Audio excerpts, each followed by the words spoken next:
moment très particulier du développement de notre pays. Le Maroc est aujourd'hui un pays qui s'est engagé depuis plus d'une vingtaine d'années sous l'égide de Sa Majesté pour le développement durable, avec une conviction profonde.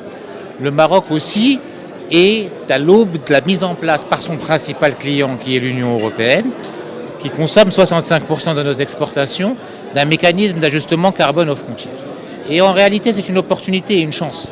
Une chance pour notre pays parce que notre pays est non seulement l'un des pays les plus compétitifs au monde pour produire les énergies renouvelables, mais aussi le pays le plus proche de l'Union européenne, de cette rive de la Méditerranée. Et notre objectif est très simple. Il a été assigné de manière très claire, c'est de devenir la plateforme industrielle décarbonée la plus compétitive au monde. Et nous y travaillons avec nos partenaires financiers, avec nos partenaires industriels et bien évidemment avec nos clients. Le groupe Bank of Africa, on s'est engagé dans la finance durable à impact depuis 2008. Nous y croyons. Alors, l'enjeu de ce genre de rencontre, au-delà de signer des conventions dont je peux parler, la convention avec l'Agence marocaine d'efficacité énergétique, la signature de la convention avec le cluster NR, au-delà de ces conventions, c'est de dire cette entreprise de décarbonation de l'économie marocaine, c'est-à-dire de son verdissement, en commençant par la priorité, c'est le secteur énergétique, l'efficacité énergétique.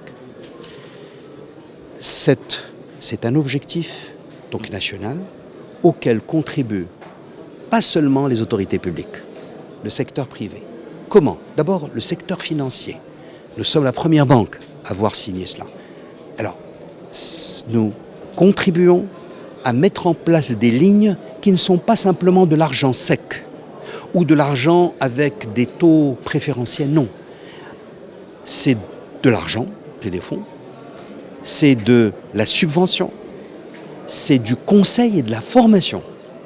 Et c'est peut-être cela le nouveau visage de cette finance. Une finance qui est à impact, mais ce n'est pas de la finance philanthropique, c'est de la finance rentable. Mais c'est une finance qui choisit un chemin rentable pour contribuer à des objectifs collectifs qui sont ceux du pays. La décarbonation de l'industrie est très importante pour des raisons économiques, mais aussi pour des raisons environnementales. Aujourd'hui, on montre qu'une décarbonation dans une entreprise, c'est une entreprise plus compétitive. Donc ces investissements qui sont nécessaires pour faire cette décarbonation nécessitent des financements. Ces financements, cette convention, c'est un accord entre l'Agence marocaine pour l'efficacité énergétique et Bank of Africa pour montrer qu'il y a des outils financiers aujourd'hui pour accompagner ces PME qui veulent décarboner.